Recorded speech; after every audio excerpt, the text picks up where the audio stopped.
بینەرانی عزیز دووبارە سڵاوتان لێبێت. دکتۆر ڕێبوار پێش ناوبڕەکە قسەکەم پێ بڕیت ببوورەگەر قسەکانت تاواکی لێرەیە قسە لەسەر ئەوەیە کە ئەم حیزبانە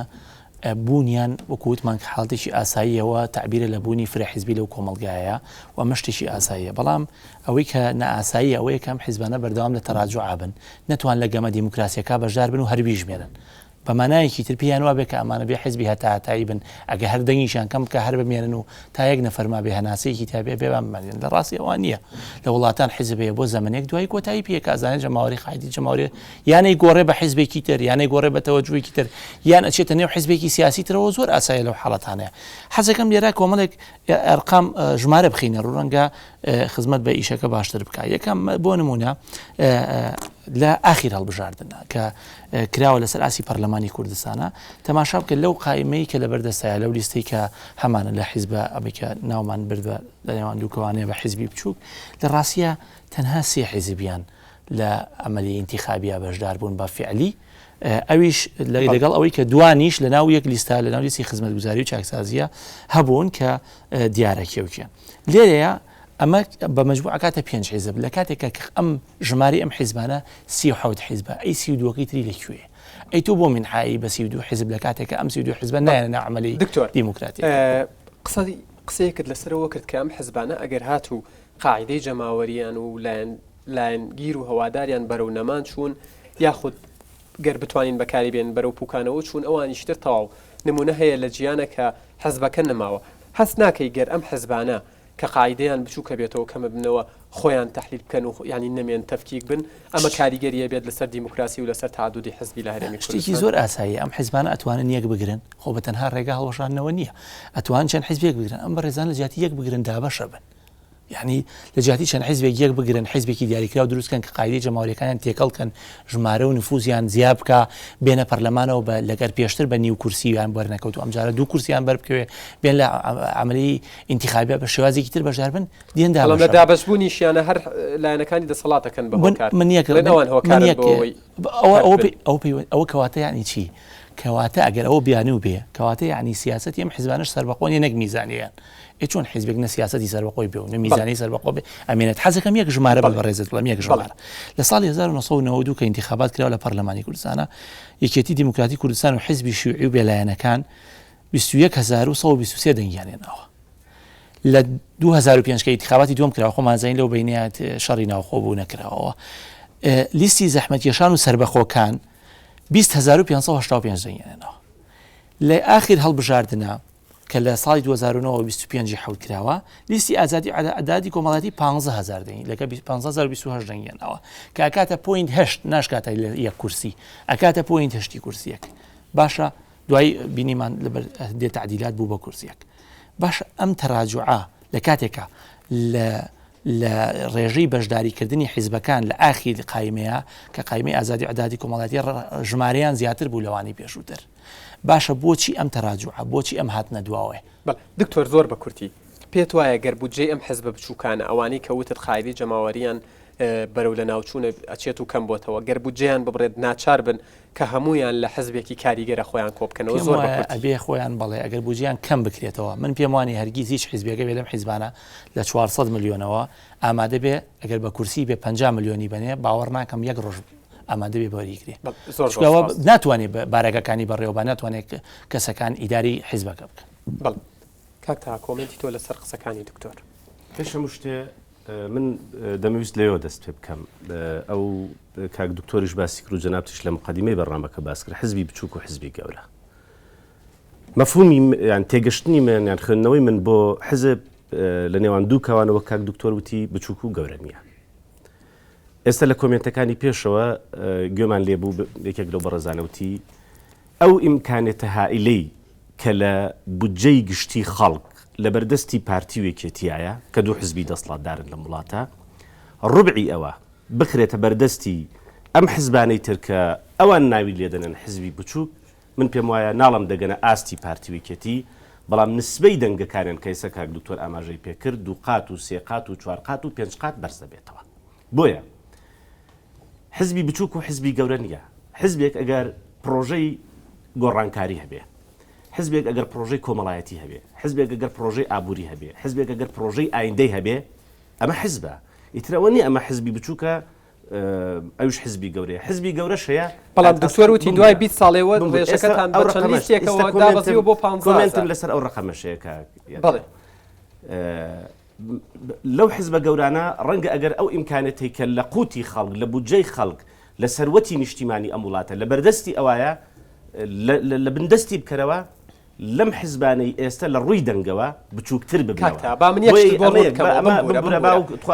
ئێمە لەسەر حزبە گەورەکانی ئێمە ئەوە بەڵام بەنسبەت حزبەکانەوە ئەمانە کۆمەڵک مەسلەی تێکەڵکێشن ناتوانانی ئەمیان بێ ئەویتریان بە کۆمنتی جاجات تێپەڕێنی ئەمە دوو دکتۆر باسی ڕاستەکە لیستی ئازادی و عدالەتی کۆمەڵایەتی لە انتخاباتی 25 حوت 150,000 دەنگێنە ئەگەر 15 نەبوو 14,000 و شتێک بوو بەڵام بە تەنیا حزبی شوعی کوردستان بە تەنیا حزبی شوعی کوردستان لە انتخاباتی حوتیسێ 24,000 دەنگی هێناوە لە هەڵبژاردننی پەرلەمانی عێراقیە بە تەنها حزبی زەحمەتکێشانی کورسان زیاتر لە سەروی 12,000 دەنگی هێناوە بۆیە دەبێت ئێمە لێرەوە مەسەلەکە وەرگین و لێرەوە مەسەلەکە بخوێنینەوە بوونی حزب بەر حەجمێک بێ بەهر ژمارەیەک بێ بەر قەبارەیەک بێ طبیعیە ڕەنگە من لە شتێکا لەگەڵ کاک دکتۆر ڕێبوار کۆک نەبم بڵێ ئەم حزبانە یەک بگرن و ببنە یەک حزب بەڵام ڕەنگە ئەم حزبانە میکانزمی ئیشکردنیان ئالەتی ئیشکردنیان شێوازی ئیشکردنیان بگۆڕن بە شێوازێک لە شێوازەکانی تر بڕۆنە پێشەوە نەک بێن لە خلالی ئەم 20 ساڵەیە دەرکەوتووە کە خۆش و کاگۆرانی ژامەژەتان پێکرد بەرەو بچوو بوونەوە ڕۆشتون لە چاوپێکەوتنیەکشا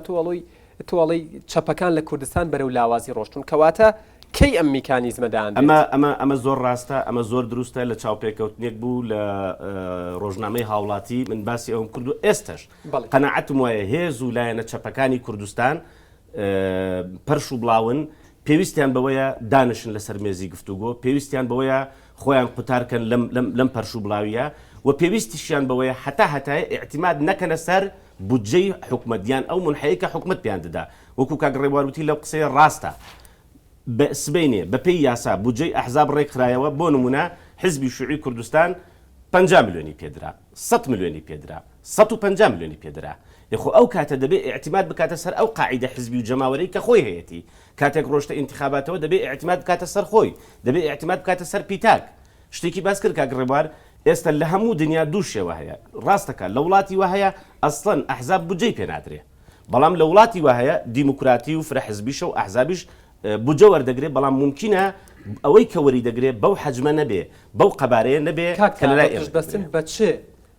بنەمایەکی زانستی بە چ مۆتەیاتێکی زانستی تۆ ئەڵیت ئەگەر یەکێتی و پارتی بودجەیان لێ ببڕێت بەقەدەر حەزبە بچووکەکان و کەمتریش کاریگەریان ئەگەر ڕوون و ڕەوان پێت بڵێم پارتی وێکێتی لە ماوەی 20 ساڵی دەسڵاتدارێتی و فەرمانڕەوایەتیانە جگەل لەو بڕە بودجەی کە تا ئێستا کەس نازانێت پارتی و یەکێتی چەندێک لە قوتی خەڵک لە بودجەی گشتی هەرێمی کورسان بۆ خۆیان دادەبڕن وەرە تۆ ئێستا ڕقەمێکم پێ بڵێ پارتی وێکێتی بەڵام حزبە بچووکەکانیش بەشدارن لەو دابڕینە ئەلەو دابڕینە ئەگەر ئەمە بە پێی یاسا ڕێک بخرابایە لە ماوەی 20 ساڵی ڕابردوو ئێستاشی پێوە بێت کە پرۆژە هەیە و بە پێی یاسا ڕێک بخرێ هەر حزبە و بە پێی قەبارەی خۆی بە پێی هێزی حزبی خۆی چەنی بەرکەوت پێ بدرێ ئەمەیان مشکلێک نییە بەڵام کاتێک بەنا عەدالەت بەنا هاوسەنگ ئەمە دادەبڕێنرێ ئەمە نەک تەنها بۆ پارتی وێکێتی بۆ هەموو حزبەکان جێی ڕەخنەیە و بۆیش من لە بیدایەتی قسەکانی شموتم ئەگەر ئەمە بە یاسا ڕێک بخرێتەوە ئێمە نەک دوو هەم یەکەم حزب دەبین دەستی بۆ بەرز دەکەینەوە و دەنگی بۆ دەدەین شتێکی وەڵامی پرسیارەکەت نەدامەوە چۆنە بۆچی مەسلەی مادە و پارە ڕەبتەکەیتەوە بە قاعدەی جەماوەریەوە پشتبەستن بەچی ئەڵەیت بۆ نمونە یەکێتی و پارتی بە پارە بەپێوەن ئەسڵەن کاک یادگار بودجە یان ئەوەی کە هەیە لە کوردستان سامانی ژێر زەوی و سەرزەوی قوتی خەڵکە و هی خەڵکە و مڵکی هیچ حزبێکی سیاسی نییە بەڵام من دەڵێم ئەمە ئەگەر بە یاسا ڕێکخرا ئەمە ئەگەر بە یاسا ڕێکخرا نسبەی قوتی جەماوەری پارتی ئەوەندەیە یەکێتی ئەوەندەیە گۆڕان ئەوەندەیە ئیسلامیەکان ئەوەندەن شوعی ئەوەندەیە زەحمەتکێشان ئەوەندەیە هەر کاتێک ئەمە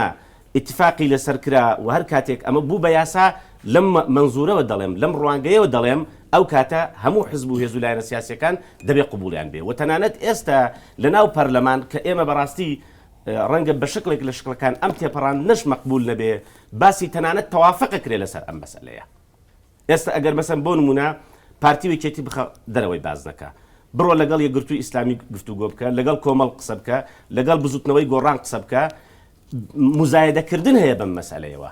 نەک ڕێخستنی بوجە لە چوارچێوەی زۆر سپاس کاکتا دێمە لای تۆ کاگۆرانگەم کاگۆران کاکتا لە قسەکانی ئاماژی بەوە کرد کە پارە ڕەبتێکی مباشری هەیە بە قاعدەی جەماوەریەوە تۆ تا چەند هاوڕای لەگەڵم قسەیە ئایا ئەمە ئەوە مەبەستی تۆ یان مەبەستی کاکتا ئایا ئەوەیە کە ئەم حیزبانە دوو پارتە دەسەڵاتدارەکە هەرێمی کوردستان قاعدەی جەماوەری بە پاراکڕن بڵێ زامن قسەکە ئەوە تاوان تاکید تاسیری هەیە لەسەر قاعدەی جەماهیری گرفتەکە هەر لەوە نییە گرفتەکە لەو احتیکارە ئیجتیماعی و ئیداری و سیاسی و مالی هەیە کە لە کوردستان یان تۆ سیرکە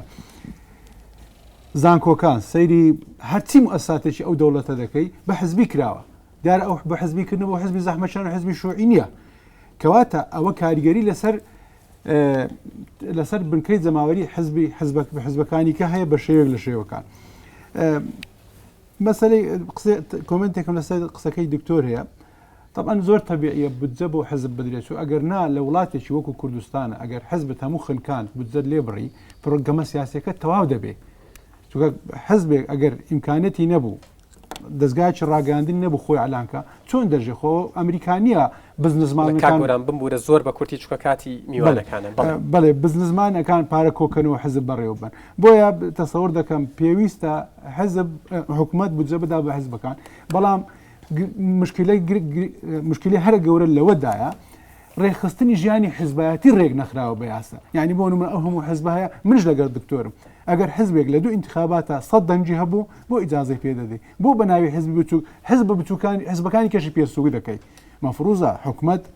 پەیوەردانێ بۆ نمونە با بۆ زەحمەت شان و شوعیشی دانێ بڵێ تۆ لەم انتخاب و انتخابێککە ئەگەر نسبەی ئەوە وەکەوەی لە تورکیا هەیە نسبەی دەنگکانت لەوەندە کەمی کرد تۆ ئیجازەی حزبەکە لێ زۆر سپاس کاگۆران نەجی بەخان بۆی نەڵێ مافم خوراوە لەم بەشەیە زۆر بە کورتی وەڵامم بەرەوە دەوترێت ڕایەک هەیە چاودێران ڕایان وایە کە یەکێتی و پارتی ئەم حزبە بچووکانە بەکارەهێنن بۆ مکیاجکردنی ئەو دەسەڵاتەی کە ئەوان پەیڕەویەکەن لە هەرێمی کوردستان بەمانایەکی تر بەکاریانێنن بۆ ئەوەی بڵێن دیموکراسی هەیە و فرەحزبی هەیە لە هەرێمی کوردستان و لەلایەکی ترەوە ڕۆڵ و کاریگەری ئەوانیان بە تەواوەتی پشتگوێ خستووە زۆر بە کورتی سپاس دەکەم لەو بوارەدا بێگومان ئەگەر هەر پارتیەک ئەگەر خاوەن هەڵوێز نەبێ لە بەرامبەر بە هەموو نەعەدالەتی و نادیموکراتیەکە لە گۆڕەپانەکەدا بەڕێوە ئەچێ و خاوەن کار و چالاکی نەبێ ئەگەر واشیان پێنەڵێن بەو کاتە بە هەموو بێدەنگ بوونێ لە بەرامبەر هەواوانە ئەکەوێتە خزمەتی ئەو هەڵوێستانەی کە دەسەڵات بەڕێوە بە خزمەتی ئەو نادیموکراتی کە حکومەت بەڕێوە بە لەو ڕۆوە پێویستە ینی ئەگەر وهاش تحلیلی نەکرد ئەکەوێتە ئەو چوارچێوە خاڵی تر ئەمەوێت ئیشارەت بەوە بکەم بێگومان ئەو کولتورەی کە ئێستا لە باشووری کوردستاندا ئیشکردن و تێکۆشانی پارتیەکان بە پارە بێت ئەمە بۆ خۆی کولتورێکی غەڵەتە چونکە تێکۆشان بە پارە ناکرێ خزمەتکردن بە کۆمەلگا دیموکراتیزەکردنی کۆمەلگا نابێ بە پارە بێ ئەبێ ئینسان لەسەر حسابی خۆی ئەمە لەگەڵ ئەوەشدا کە من ئەڵێم ئەبێت بودجە بدرێ بەڵام ئەم کولتوریان کە پێش خستووە لایەکی تریشی هەیە لەسەر ئەوەی ئەو پارتیانی تر بەڕێ بن مەسەلەن بۆ نمونە بۆ پارتیەمە ئەندامت ئەگیرێ لە ئیشوکاری دەرئەخرێت موچەی ئەبرێ موچەی کە یعنی بە ڕەنجی شانی خۆی بەڕێبە لەو کاتەدا لەوانەیە مەسەلەن وە کۆم برادرانە باسییان کرد بۆ ڕاگەیاندنت بۆ ئەوەی کە دەنگی بگەێنیتە هەندێک جێگا لەو ڕۆ هینە موچە پێویست بێ ئەمە وەکو ئەوەی کە موچە ببێ بەوەی کە ئینسان خەڵکێکە حیزبایەتی بکات و لەسەر ئەساسی حیزبایەتی دەوڵەمەند ببێ و ببێ بە تیجارەت ئەمە کولتورێکی زۆر سەقەتە ئەمە یەکێکە لەو کولتورانەی کە نایە لە دیموکراتیت لە باشووری کوردستاندا پێش بکەێت زۆر سپاس بینەرانی ئازیز ئێستا کاتیەوەی ئەو میوانە ئازیزانە پرسیارەکانیان ئاراستە بکەن من بڕیار جەلا ڕۆژنامەنووسکا یادگار سەرتامێ لە ڕقنەیەکەوە بۆ جەنابەت دەست پێ بکەم دیارەوە باسی بودجێ حیزبەکانتان کرد لە باسی بودجەی گشتی هەرێمی کوردستانکەوە حیزبەکانی بە 182 میلیارد تۆ باسیەوەت کرد 2 میلیارد ئەم حیزبانایی بن کە 185 ملیار بە شێوەیەکی ساڵانە بۆ بودجەی هەموو حزبەکانەکو لە پێشەکەکەش ئاماژەکەدا بە گەورە بچووکەوەدانراوە بەڵام لە ناو میوانەکانە جەنابەت دەبووە یەکێک لەو حیزبانی تریش ئەو مەسەلەیەکی ترە قسەی ئەمڕۆمان لەسەر ئەو حزبانەیە کە پیانەوەتری حەزبی بچووک ئەوە لایەنێکی تری قسەکانمان بەڕای من کاکتا سلێمان مەسلەیەکی باس کرد بەڕای من پێویستە هیچ لەسەرەوە بکرێت بۆ بجێ حیزبەکان یەکەم شت خەباتی سیاسی کۆمەڵە حیزبی زۆر هەن خەباتی سیاسی مێژویەکی زۆریان پرسیارەکەت ئەرکنێ دووەم لەسەر ئەگەر قسەکەم تاواکەم دووەمیان لەسەر مەسلەی کورسی پەرلەمان چەند کورسی هەیە لە پەرلەمانە پێویستە هەمە ڕەچاو بکرێت لەگەڵ ژمارەی جەماوەری ئەو حیزبە خاڵێکی ترم لەسەرەوەیە ئەمە ڕوونکردنەوەی پێبام حیزبی بچووک و حیزبی گەورە لە هیچ دنیاەکان نییە تۆ ئەمڕۆ حیزبێگەی لە پەرلەمانە کورسی کەمە یاخود حیزبێگەی کورسی نێناوە بەڵام لەوانەیە لە هەڵبژاردننی داهاتووە ژمارەی زۆر دەنگ بێنێ پێڕۆ پرۆگرامێکی نوێنێتە پێشەوە بە شازێکی ترە چێتە ناو جەماوەر ئاستی دارایی خۆی فراوانەکە زۆر سپاس دەکەم ببوورە تکایە ئەرک نەبێت ئەگەر ڕوونکردنەوە نەبێت سوپاس ناس عیماد غەیدان پرسیارەکەی من ئەوەیە بەڕاستی بێویژدانی نییە کە هاوبۆچوونی پارتێکی ئەوەی کە ئێوە جەنابتان پێی دەڵێن بچووک لەگەڵ پارتێکی گەورەدا ئەمە بەمانای دەستکەلا دەستبوون بێ چون زۆر جار دەوڵەتەوانی ئەو دەوڵەتانەشی کە لە شەڕێکی بەردەوامدان هاو هەڵوێستن لەسەر مەوزوعێکی دیاریکراوە لەبەرەوە هەر کاتێ دوو لایەن یان حیزب بچووکان هاوڵوێست من لە مۆزوعەکە ئەمە ناکاتە عەمەلات ئایەوانی چون پێویژدانی نییە ئەگەر ئێمەوە بیش و بهێنی پرسیارەکەت بۆ کێ بوو پرسیارەکەم هەرکە جواباتەوە ئاساییە بەڵێ ئەو پرسیاری تریشم بەڕاستی جارێکتر ئەمیان بۆ کاگڕێبوارە ناکەوینە هەڵەیەکی ترەوە لە مقارنەکردنا دیسانەوە ئێمە بین هەرێم وەزعی سیاسی هەرێم و پارتی سیاسی هەرێم لەگەڵ پارتە سیاسیەکانی وڵاتی شۆک و ئەمریکادا مقارنە بکەین کە بووە لەوێ وایە و حیزبەکان سواڵی داهاتەکەن لێرە بۆوانە بێ ئەویش هەڵەیەکی تری گەورەیە بەڕاستی پاشان ڕۆژێک حیزبە بچکۆلەکان ئێمە بەڕاستی بە کەم سەیری نەکەن چون ئەو وەزعی کە ئێستا هەیە لەسەر ئەساسی زۆر جار ڕخنی حیزبە بچووکەکانیش دروست بۆ ئەوانیش دەستیان تایە هەبووە من ئێستا مەقولەیەکی جەنابی کاک محەممەدی حاجی مەحمودم پێردەدەوە هەموو جارێک بە پارتی ویکێتی دەیوت ئێمە عیب نییە لەسەر ئاوی سیروان دانیشین و دەبە ئاوی سووری و تورکی هەڵ بپشڕین و بیخۆینەوە بەڵێ ئەمەش خۆی لە خۆیان کاریگەری هەیە و زۆر سپاس زۆر سپاس بۆ تۆش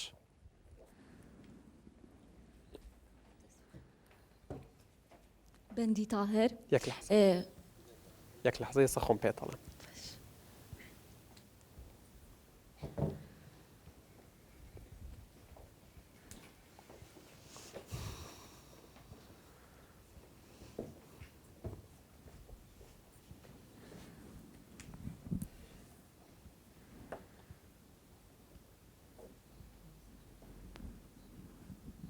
فەرموو بەندی تاهر ڕخنەیەکم بۆ کاک ڕێبوار هەیە پێم خۆشە ئەو مستەڵەحی کەوتی سوالکردن لە حکوومەت ئەگەر ئێرە مقارنە کرد بە ئەمریکایان هەر وڵاتێکی تر لەبەر ئەوەی ئەو ئازادی کە ئێستا هەمانە ئەو دیموکراسی کە ئێستا هەمانە بە خوێنی چەندەها شەهید بۆمان دەستە بەر بووە و حیزبی وا هەیە 4500 شەهیدی هەیە و حیزبەکانی تریش یعنی بە ژمارەیەکی زۆر قوربانیمان ناوە لەبەر ئەوەی کاتێک ئێمە گەشتوینە تەم ئازادیە ئەگەر ئەو ئازادیە نەبووە بە خوێنی ئەو شەیدانە نەوە ئەو بەڕێزەش نەیەتوانی ئەو بۆ چوونانەی هەبێ سپاس سپاس بۆ تۆش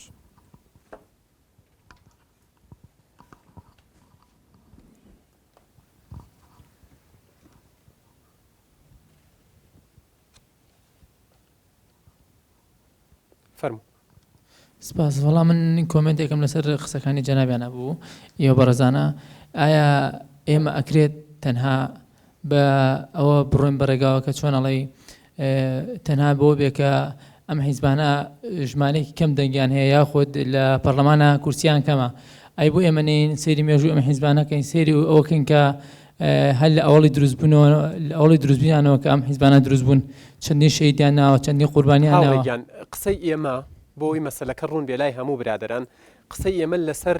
خەباتیان نییە لەسەر تێکۆشانیان نییە لەسەر خوێن ڕشتن و لەسەر شەیدەکانیان نییە ئەمە مەسلەیەکە ئێمە لاریمان لێ نییە و لەگەڵ تاین بەڵام قسەی ئێمە لەسەر ڕۆڵی ئەم حەزبە بچووکانەیە لەسەر دیموکراسی کاریگەریان لە گۆڕەپانی سیاسی دە هەرێمی کوردستان بۆی ڕوون بێ مەسەلە پرسیارێکم بۆ کاگڕێبوار ئەڵێ بجێ ئەو حیزبانە نەدرێت ئایا ئەگەرە و بجێ نەدرێت ئەو حیزبانەکە ئەمڕۆ لە کای سیاسیە هەیە ئایا چێ و بجێیان بۆ دابین کە ئایا ئەوان بەچی بشین سپاس کەسی ترە بوو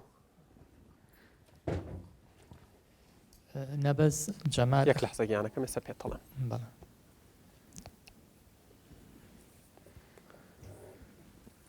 فەرموو نەبەز جەمال خوێنکاری ماستەر پرسیارەکە من بۆ هاوڕێتەهایە بەڕای بەڕێستان لە دنیای دیموکراتیە کە حکمی زۆرینە هەیە زەمانێکیش هەیە بۆ کەمینە چونکە لە پرۆسی دیموکراتیا دەسا و دەستکردنیکی دەسەڵات هەیە بەڕای ئێوە ئەم هاوسەنگە لە کۆمەڵگای ئێمە هەبووە ئەگەر هەبوایە ئێستا مەفهومی حیزبی بچووک و گەورە ئەبوو بەو شێوە کە چەق بەستێ و ئەفۆ وەڵام پێم وایە مێژوو خۆی دووبارە دەکاتەوە دابشکاری لە ناو پارتە سیاسەکانی کوردستاندا پێش ڕاپەڕین هەبووە چەند پارتێک بەیەکەوە بەرەیەکیان دروست کردووە ڕەنگە لە دژی پارتێکی تر بوو بن لە ساڵی 1992دا ڕێژەیەکیان دانا هەر حزبێک ئەو ڕێژەیە نێنێ نەچێتە پەرلەمان مەبەست لە دانانی ئەو ڕێژێ ئەوە بوو کە چەند پارتێکی سیاسی لە گۆڕەپانی سیاسی کوردستان وە دەربندرێن بەڵام ئەمە ڕووی نەدا ئەو پارتانەمانەوە پرسیارەکەت ئەرک نەبێت ڕەنگە ئێستا هەمان هەوڵ هەبێ پرسیارەکەی من ئەوەیە ئایا حزب ئەگەر چەکی پێ نەبێ ڕێکخراوێکی کۆمەڵگەی مەدەنی نییە لەسەر حکوومەت نییە دەعمی بکە یەک خاڵی تریش من دەمەوێت پرسیارەکەت بۆ کێ بوو بۆ هەر بەڕێزێک بێ خاڵێکی تریش جەنابەت لە پێشکی بەرنامەکە وتت 185 میلیارد بۆ هەموو پارتەکان دانراوە لە ناویاندا ڕێژەیەکی بەرچاوی بۆ پارتە بچووکەکانە کە ملیارێک و 200 میلیۆنە من لە جەنابەت دەپرسم ملیارێک و 500 میلیۆن زیاتریشە ئەوە من لیستەکەم لە بەردەستە بەرچاویشە بەنسبەت باشە کاگیار لە 185 ملیارێک و 500 میلیۆن ڕێژەیەکی بەرچاوە یان ڕێژەیەکی کەمە ڕێژەیەکی بەرچاوە بۆ قاعدەی جەماوەری ئەوان بەڵێ پرسیارەکەت پرسیارێکی ترم جیاوازی چیە لە نێوان ئەوەی کە پۆلیس بنێرێ سەربارەگای حزبێک دای بخەی یان بوجەکەی ببڕی چونکە هەردووکیان لە کۆتاییدا سەردەکێشێ بۆ یەک حزبی یەک ڕەنگی یەک ئیعلامی یەک دەنگی و ڕەنگە جۆرێک لە دیکتاتورێت بەرهەم بێنێ خاڵێکی تریش ئەوەیە کە عەدالەت ئایا عەدالەتی کۆمەڵایەتی ئەوەیە پارتێکی سیاسی لە 4 کەناڵەوە ڕێکلام بۆ خۆی بکە و پارتێکی تریش بە فەیسبوک ئەندامەکانی ئاگادار بکاتەوە یان زەمینە سازی پرسیارە شتەر بۆ عام بوو بەڵێ بۆ بەشێکی زۆر سپاس بۆ تۆش ئێستا پێتڵێ فەرموو من پرسیارەکەم بۆ مامۆستا ڕێبوارە جەنابی ئەو حیزبانەی جگە لە حیزبەکانی دەسەڵات هەمووی سفر کردەوە ئەبین ئێستا ئەو حیزبانە بڵێن ڕۆڵە گێڕن لە بینی ئۆپۆزیسیۆن و دەسەڵاتیشا بۆ بۆ ئاشتەوایی نیشتیمانی بینیشمان لە ڕابردووە کە حیزبێک هەڵسا بەو کارە بەڵام پرسیارەکە من بۆ مامۆستا ئەوەیە ئایا ئەگەر هاتوو بە پێی کورسی پەرلەمانی ئەو بجێدا بەشکرا پێتان وانە لە داهاتووە ئەو حیزبانە گۆڕانکاری بەسەر ڕێژەی کورسەکانیاندا بێت دواتر ئەمانە چۆن دابشکرد جار دەبێ هەم دیسانەوە پەرلەمان دانیشێتەوە لەسەر ئەوە بجەکان دابشکاتەوە زۆر سپاس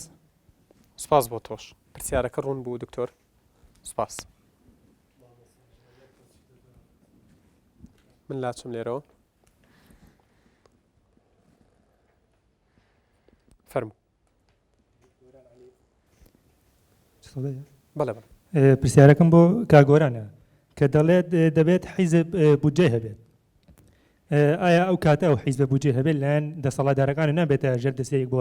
حیزب دەسەڵاتدار سپاس بۆ تۆش دەستخۆشیتان لە یەکەم پرسیارێکم بۆ هەمووان ئایا بەخشینەوەی پارە لەلایەن دەسەڵاتەوە بە حیزبە بچووکەکان وەکو خۆیان ناوزەندی دەکەن تەوازنی ئەو گەندەڵیە ڕاناگرێ لەلایەن حیزبی دەسەڵاتدارەوە و تەوازنی باڵانسی گەندەڵی خۆیان بێت دووەم پرسیاریشم سیستمی سیاسی ئەمریکا لەگەڵ سیستمی سیاسی کوردستانە بە یەک سیستم ئەچوێنە دکتۆر ڕێبوار دەکرێت بۆمان ڕوونکاتەوە سیستمی ئەو پرسیارەی پێم وا لێ کراوە لە زمانی وەڵامیەوە هەر دەپرسم ئەمە پرسیارێکی لەوانێ بڵێم تایبەتە سیستمی سیاسی کوردستان دیموکراتیە لیبراڵە یا ئیشتراکیە سپاس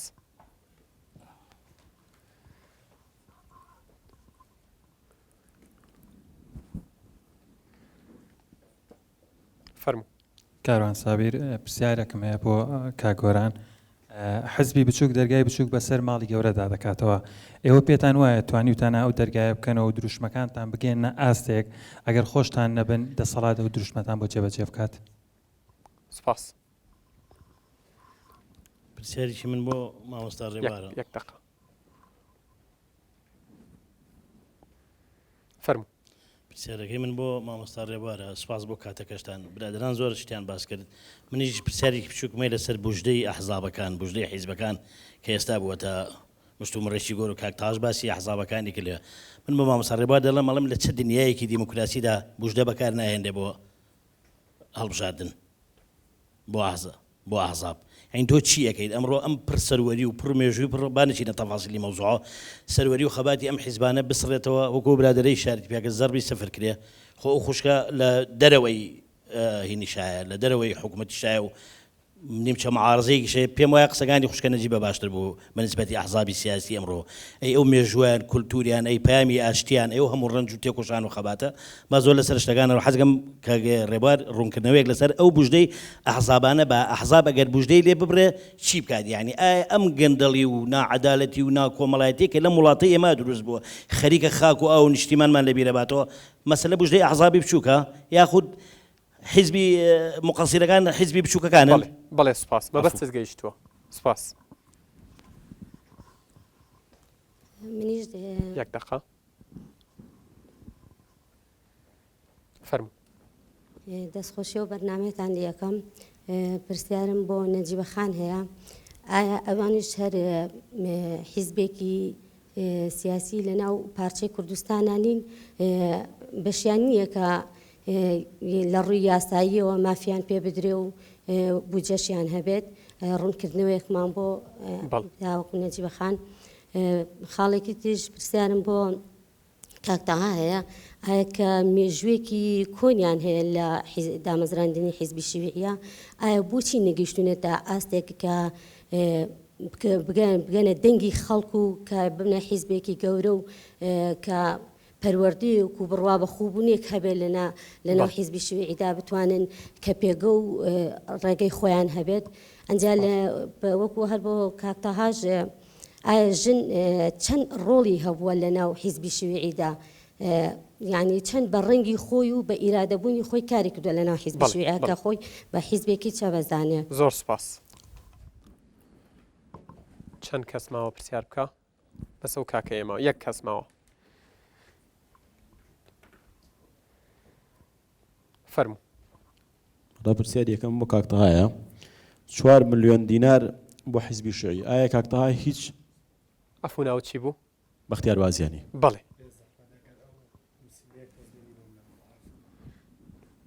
سەر لە نوێ ئەرک نەبێت پرسیارم بۆ کاکتەها ئەوەیە کە بۆ کاکتەهایە کە 4 ملیۆن دینار بۆ حیزبی شیوعی سەرفەکرێت لە بودجەی هەرێم ئایا ئەو لە ئاستی خۆی یان لە ئاستی حیزبەکەی لە سەرکردایەتی حیزبەکەیەوە هیچ دەپرسینەوە کراوە کە ئەو 4 ملیۆن دینارە لە چیا سەرفەکرێ گەر بۆمان ڕوون کاتەوە لە 400 ملیۆن دینار بەڵێ منیشتم 400 ملیۆن دینار 400 ملیۆن دینار ئایا هیچ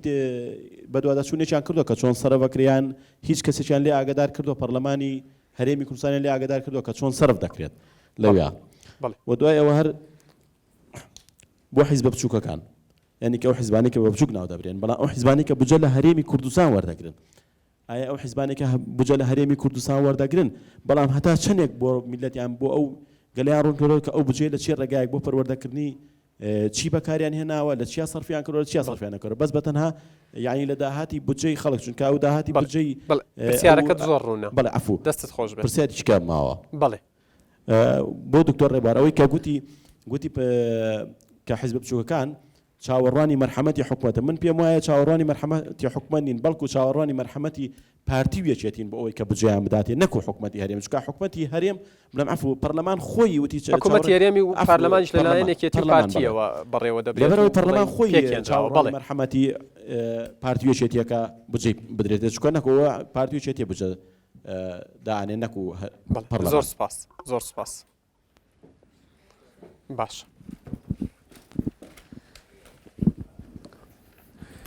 بینەرانی ئازیز پاش ناوبڕێک وەڵام بۆ ئەو پرسیارانە وەردەگرینەوە بینەرمان بن